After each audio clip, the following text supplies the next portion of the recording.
Welcome back, all of you. Today we will have a discussion on metamorphosis. Well, you all know it's written by Franz Kafka. Metamorphosis has inspired a good many studies from across the disciplines, and today we'll consider it in the light of literary disability studies.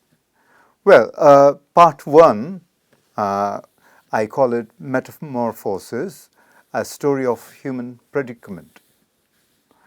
Well, let's start with the story, what it is about. Having heard the story, I strongly recommend that all of you read this story or novella. It's the if there is one great work written in 20th century, belongs to 20th century fiction, it should be called Metamorphosis. Okay, so it's as good as that. Let's see how it is good. The plot. Okay, okay. There's this chap, young guy, a salesman.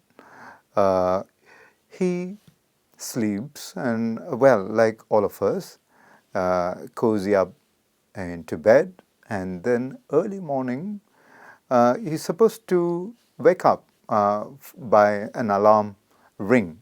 So he sets an alarm and goes to bed in order to go to the work.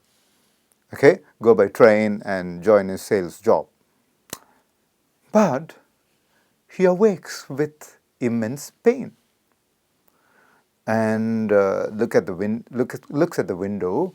It's raining.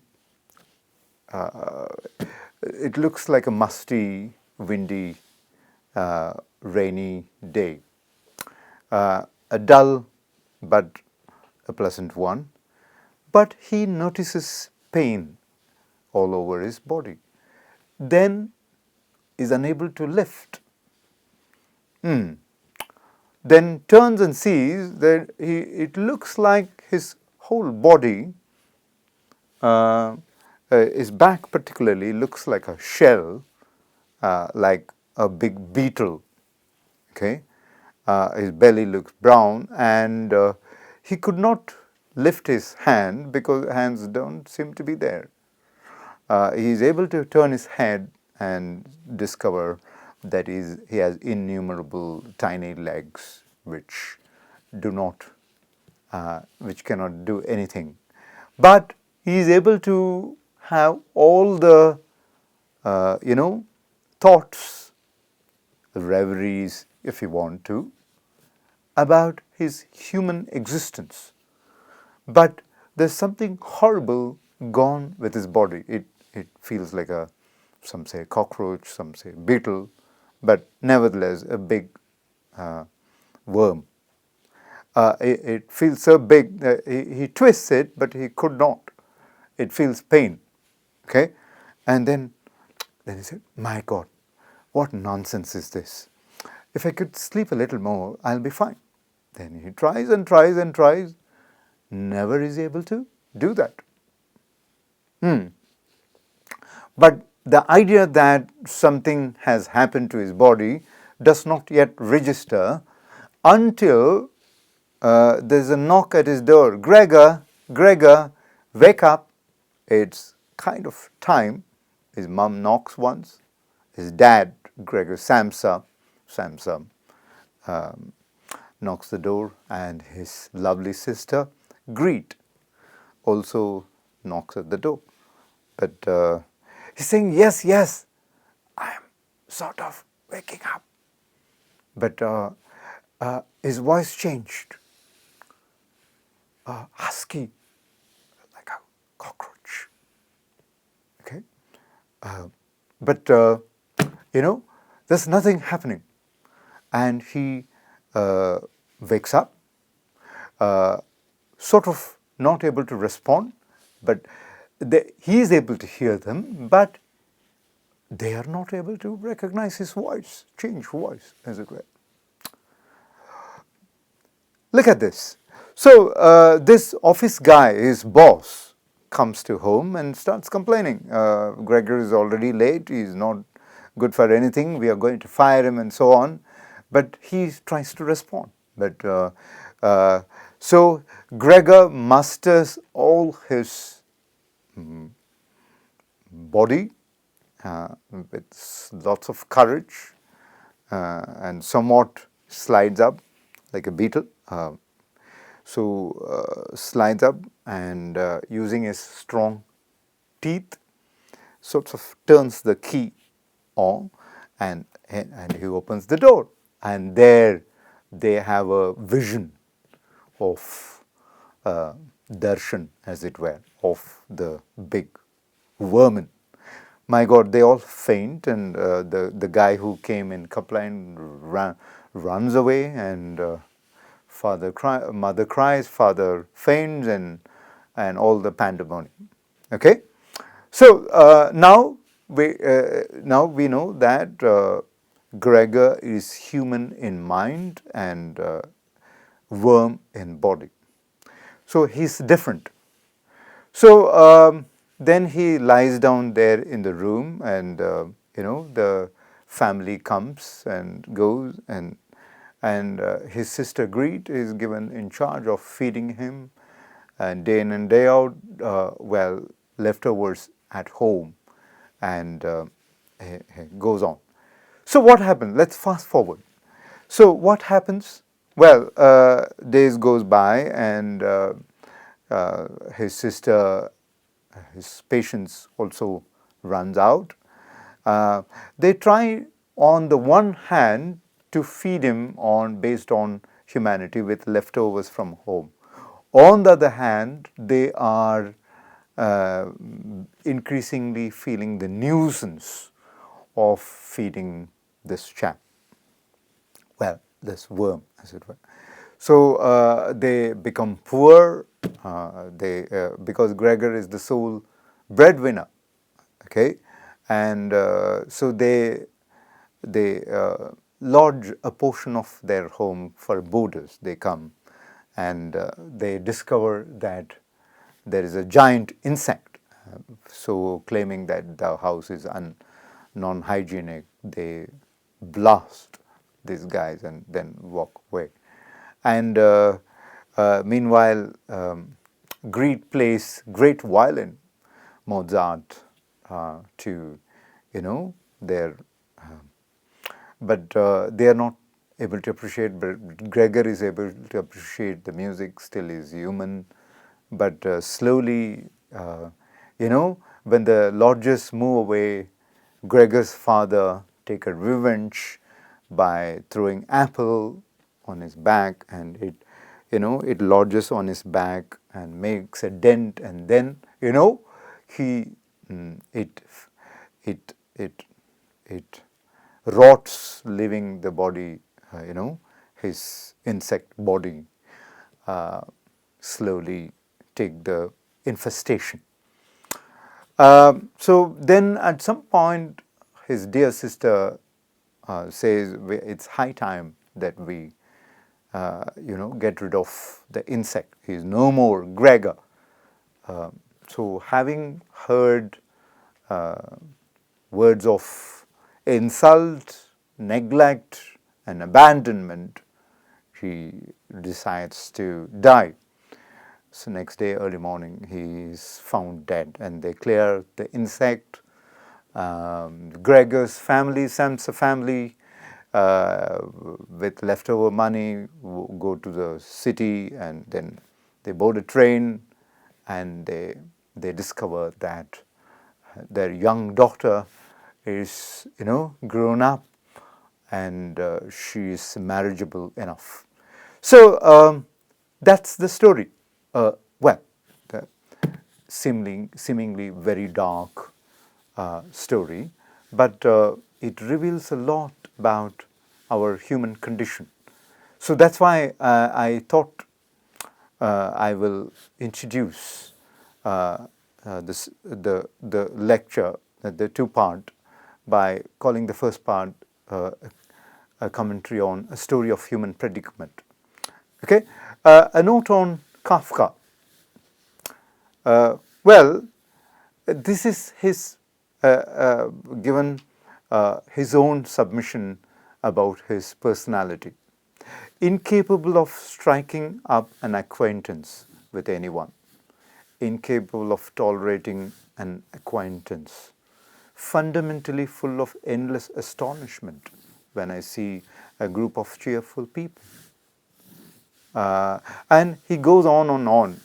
Well, I'm just, uh, uh, I'm, um, I'm fully alienated and so on. I am fond of lovers, but I cannot love. I am too far away. I am banished. Ich bin zu weit, bin ausgewiesen. Students of German, forgive me. I do not know German. I just read his quote. Well, that's the nature of the personhood of the writer, a withdrawn, the writer of the literature of exile, if you like.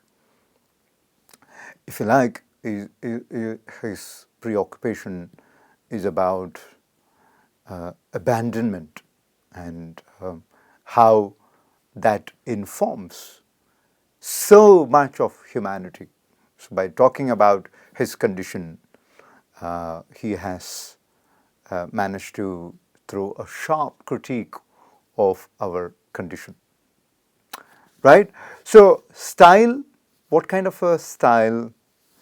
He sort of brings parables, the parables in Bible, the Holy Bible. You should visit them. They are great. But the one great appeal of parable kind of storytelling is you can get audience right from childhood to elderly, all in your pocket. You can't miss them. On the other hand, if you have just the voice of reason, I'm afraid I'll send half of them to sleep. Okay, right. So he's from Prague, product of 19th century, but most of his works happen in early 20th century, influenced by World War, and most importantly, his 7 years of battle with tuberculosis. When he was affected by TB, medicine was not there. You know, so he was just battling it. TB, the horrible thing about TB, the most difficult condition, it can make you feel that you are evaporating from inside. Okay, so that's the hard stuff about that condition. But I'm saying not to discriminate people who fall ill with TB. We should be fully empathetic, caring, and help them recover. Okay, but TB does inform the kind of story that we are critiquing today. He has, he's informed by his Jewish origin and so on. I'm not going to much focus on Kafka's history, but because that's not the focus of this lecture. But this will do for now. What I'm interested now, after having told the story, is to consider the enduring appeal of the story even today. Well,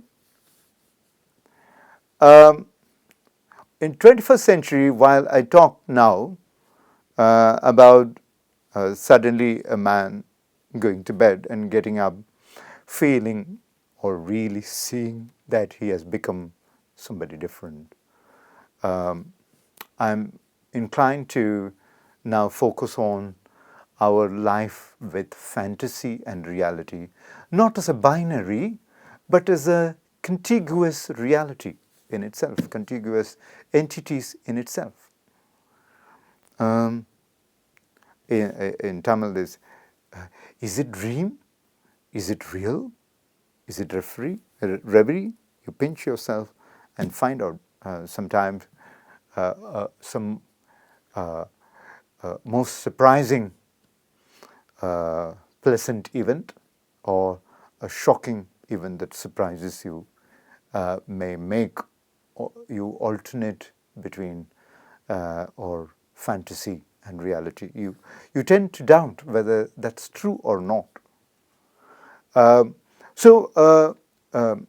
As long as we humans are relying on,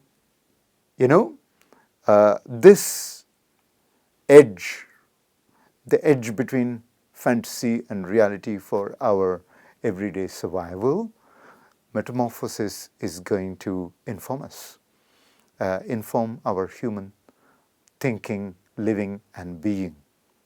Okay? In fact, the Kafka has become an adjective in the way Google has become a verb for our living. For example, the word Kafkaesque, Kafkaesque, Kafkaesque. Well, what does that mean? It demonstrates our precarious reality.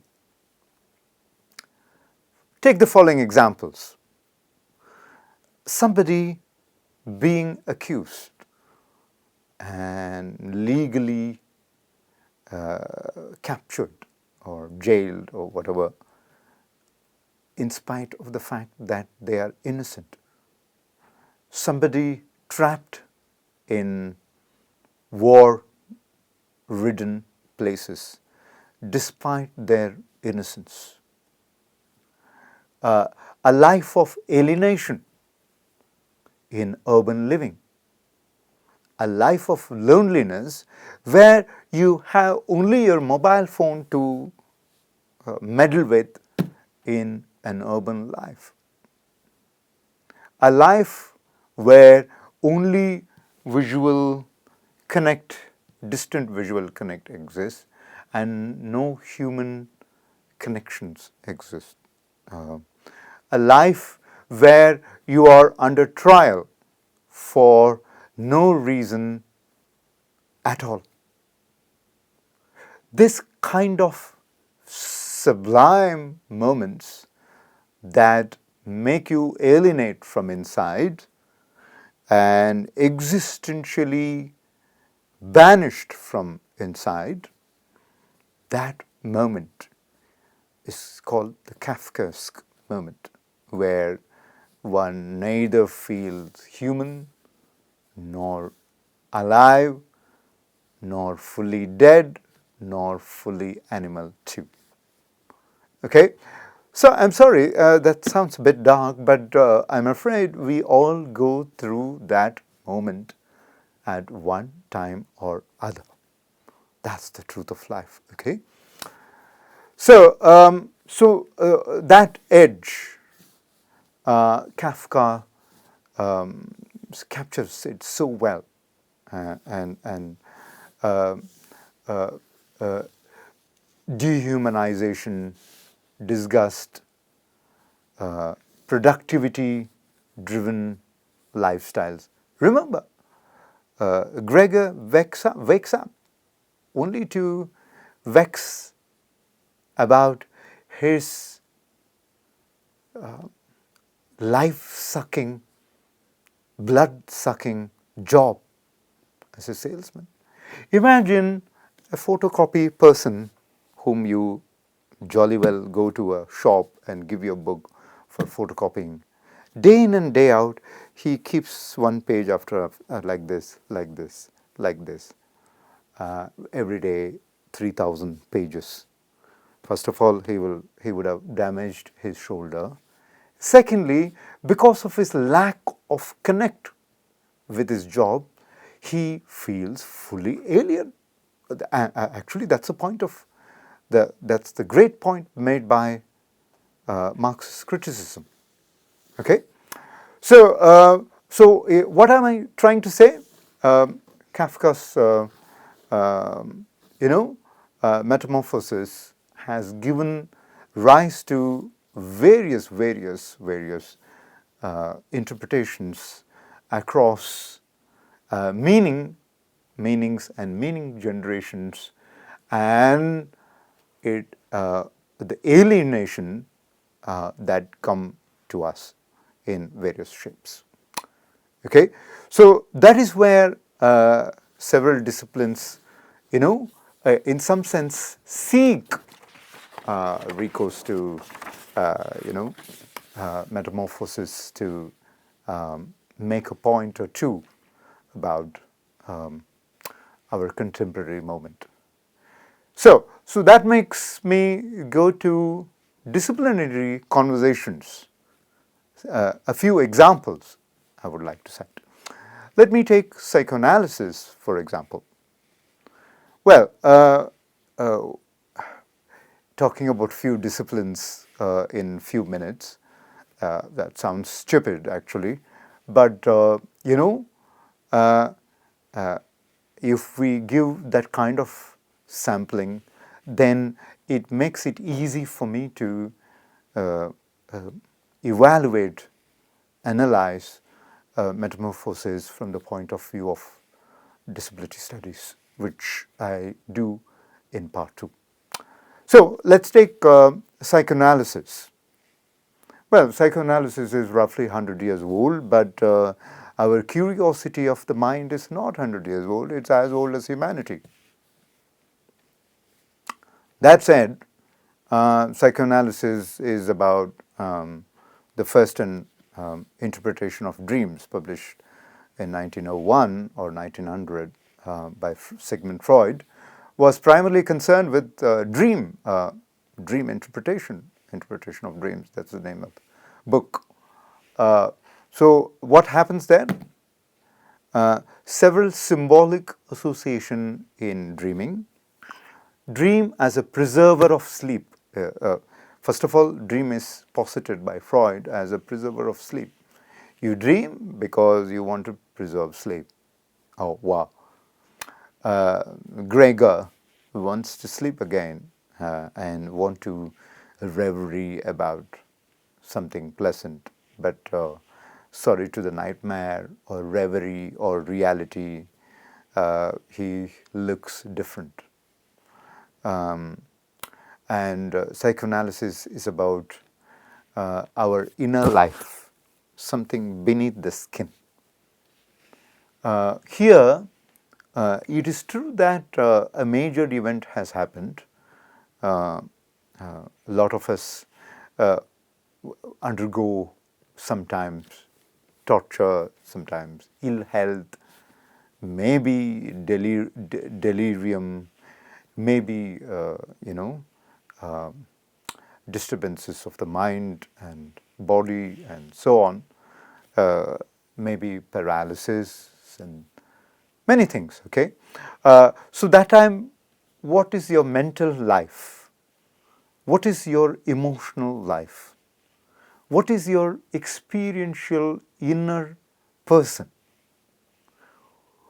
What is the nature of that person beyond your skin is the concern of psychoanalysis, and to understand the pain that person undergoes. Metamorphosis has become a potent literary archive, okay, literary source.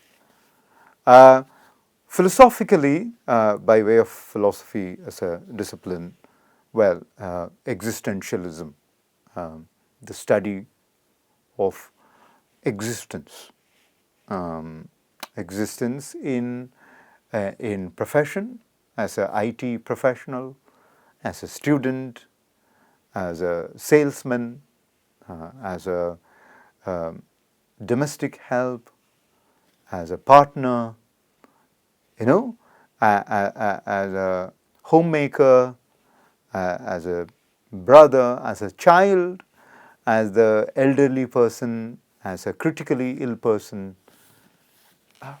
There are so many things. And we need to have a specialized, not specialized, a specific contextual understanding, and from the point of view of the experiencing person. In fact, Kafka was inspired by Kierkegaard. Soren Kierkegaard was a philosopher in the 19th century tradition. He was opposing abstract understanding of, say, something like Christianity, abstract understanding of transcendental soul, transcendental phenomenon proposed by Hegel, and so on. He was more interested in the way things are understood with your feet on the ground, okay, and nothing more. So it is an embedded reality. That's very important. So disciplines such as philosophy have taken this metamorphosis seriously. Medicine, care, well, definitely we have medicine and care and nursing. These are the fields about caring for the ill, critically ill, dying, and the one who are precarious, and the one who need rehabilitation, and so on. Okay? Here, what happens? I was giving an example of a person undergoing suddenly becoming paralytic, suddenly losing hands and legs and so on. So what happens to their wounded self? How long is bereavement? How long is mourning? When do they regain a wholesome personhood? All those questions. And when do they give up? And what happens to caregivers? What is their interdependent space? Are they interested in caring all the time? Or do they undergo sorrow, vexation, disgust sometime? And so on.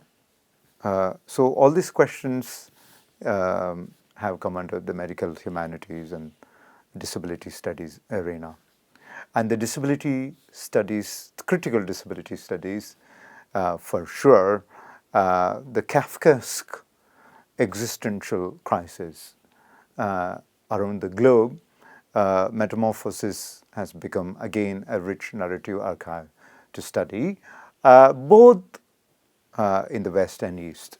We don't have to assume that Kafka is just for Prague. Far from it. He is as universal and as particular as a Metamorphosis was when it was written. Thank you. We will soon meet for part 2. Thank you.